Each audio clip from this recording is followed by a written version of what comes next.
Hello Aquarius, and a very warm welcome to your annual forecast 2020 to 2021. As we begin a new decade, 2020 is a pivotal year. Instead of the usual 4 eclipses, we've got 6 eclipses this year. And we've got some extremely powerful planetary alignments that are going to affect us globally, as a community, and also personally, very deeply. What's on offer is an opportunity for a rebirth and for transforming all your areas of your life. So it's very, very exciting potentially. Easy? Not necessarily. Challenging? Probably. But you can really find a deep power inside of you, a knowing, a rest that maybe you haven't felt before. So it's full of great potential. I'm going to go through quite a few dates here. Most of the dates I mention will appear at the end of this video. So you don't have to take notes, unless of course you'd like to. The year starts out January 10th with a full moon lunar eclipse happening here in your 6th house of health and work and service to others. And on the 12th, just a couple days later, we've got Saturn and Pluto coming together. Very powerful aspects. So what's being activated at the beginning of the year for you, lovely Aquarians, is this 6th, 12th house axis. This has everything to do with you doing work on your inner world. Maybe going into dreams, past lives, looking at astrology, tarot, numerology, crystals, any kind of deep healing, especially psychological and emotional healing, and anything in that esoteric field. So this is really getting triggered this year. It's a wonderful opportunity. The 12th house is the last house, so it's an opportunity to release the old, to let go of the things that frighten you, all the traumas of the past that are not happening now, and to just let everything go and let it be, as the saying goes. It's a wonderful time for being in nature, for being peaceful, and for just being happy, being alone. And since you are a sign that needs freedom at all costs, this is very much an opportunity for you to find that you really are free on the internal level to interpret your life in any way that you choose, no matter what's happening. Whether there's a breakup of a relationship, whether you're moving, relocating to somewhere new, whether you're changing your work direction, it doesn't matter. You find an inner power because you're not afraid to be alone. You know that you're not really alone. It's powerful stuff. And this eclipse in the 6th house is shining a light on your work area. Some of you might be changing your work direction. Some of you might be going to a completely new direction, or something you've been working on may come to fruition. It's also shining a light on your health and well-being, and maybe there are some good New Year's resolutions you can make that will really help you to transform this area and give you greater health and vitality and energy. March 22nd to July 2nd, we've got Saturn moving into your sign, lovely Aquarians. So Saturn is a co-ruler for you with Uranus, and everything begins as we move towards 2021, especially going into your sign. So this is a time where you're going to look at the structure of your life. What's working, what isn't working, what would you like to restructure.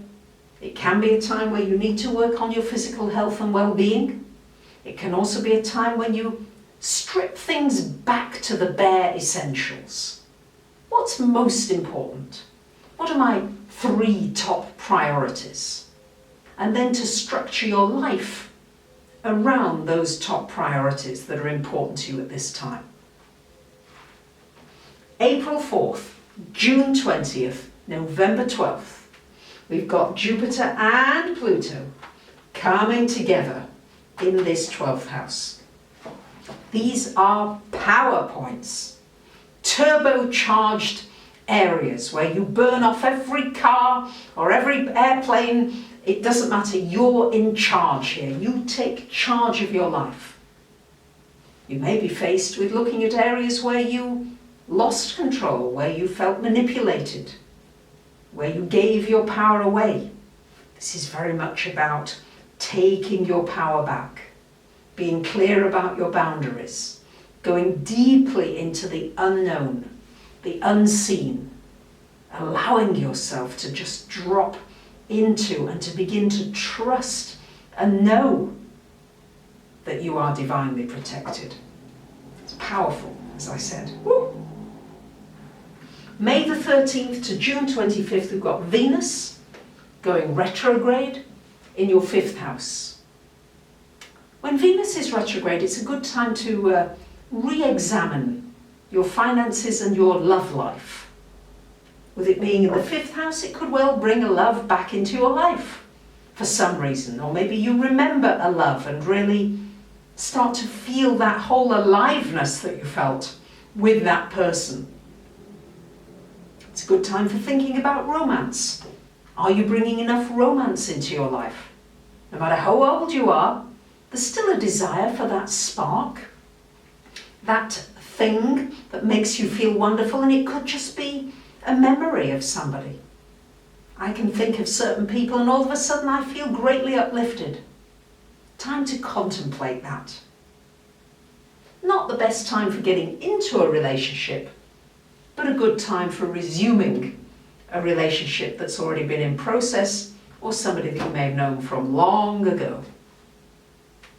June 4th, we've got a lunar eclipse happening in your 11th house and a solar eclipse happening here in the 6th house. So this 6th house getting a lot of activation, opportunity for maybe really revitalizing yourself, maybe a new diet, a new exercise program, and something that really just activates your energy levels to a much higher frequency than you've been at ever before maybe. There could be some new work possibilities opening up for you, promotion, bonuses, something really and it may involve you taking a risk and stepping out beyond that comfort zone. And this 11th house eclipse, shining a light on your social circle. Are you happy with the friends that you have? Are there some changes you'd like to make? Would you like to step out and meet some new people? People who you really resonate with at this time in your life. Maybe it's time to let some friendships just go for now, to leave space for something new to come in. And Saturn goes back into Capricorn, into your 12th, July 2nd to December 7th, and also on July the 5th, we've got the full moon lunar eclipse happening in the 12th. So this is almost like you are incubating. I see the 12th house as a house of incubation. It's a wonderful time for research, deep research, going deep as you possibly can, really touching the unseen. You might get interested in extraterrestrials, space travel, time travel. Anything in this esoteric field will be wonderful for you because it's going to give you that inner strength so that when everything as it will begins to come into your sign gradually, you will have that inner knowing and you'll be able to then move out into the world with greater confidence and ease. September 9th to November 13th, we've got Mars going retrograde in your 3rd house. Mars is retrograde. It's not the best time for starting a new project, but it is very good for completing one that is already in motion. It's important to be able to release pent-up emotions. So if you know that you're getting angry and upset, what can you do to blow it off, to get it out of you, so that it doesn't fester on the inside level? That's quite important. So Mars retrograde in the third, a good time to think about how you communicate with people, whether you are clear enough, whether you are sidestepping issues. And then when it goes direct on November 13th, then you can deal with maybe some of the things that you've been contemplating and thinking about. November 30th, we've got a lunar eclipse happening here in your 5th house, joining Venus, and December the 14th, a solar eclipse happening here in your 11th. So this 5th, 11th house getting activated, the house of romance, of children, of entrepreneurship. It's been a wonderful time for starting a business, developing a business, going beyond your fears and doing something that you really love, and saying, I'm going to find a way to make this work for me. It's also shining a light on, are you getting enough pleasure? Are you enjoying yourself?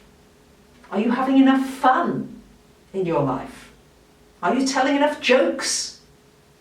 And here, the new moon solar eclipse, an opportunity for new friendships, new connections, connecting with members that you feel are like your tribe, and opportunity as well for you to refresh your dreams, your wishes. What are you hoping for yourself and also the wider community? Because Aquarius, you are always concerned with the wider world just as much as yourself. It goes together. And on December 17th, we've got Saturn finally coming proper into your 1st house, and December 20th, Jupiter coming into your sign. Planet of growth, of good fortune, of abundance, of stepping out. This is very good for business. It's also very good for being very grounded in your relationships. First with your relationship with yourself, but it will have a knock-on effect on that 7th house of relationships, where you can really restructure and start fresh. So it's this balance that you'll be working with between structure and boundaries, and being free and exploring the world. So this is a very exciting year for you, my lovely Aquarians, and you might want to have a personal reading about the planetary energies and how you can make best use of them, and maybe even a little Pleiadian channeling as well for those of you that are interested. Thank you for liking, commenting, sharing and subbing. Bye for now.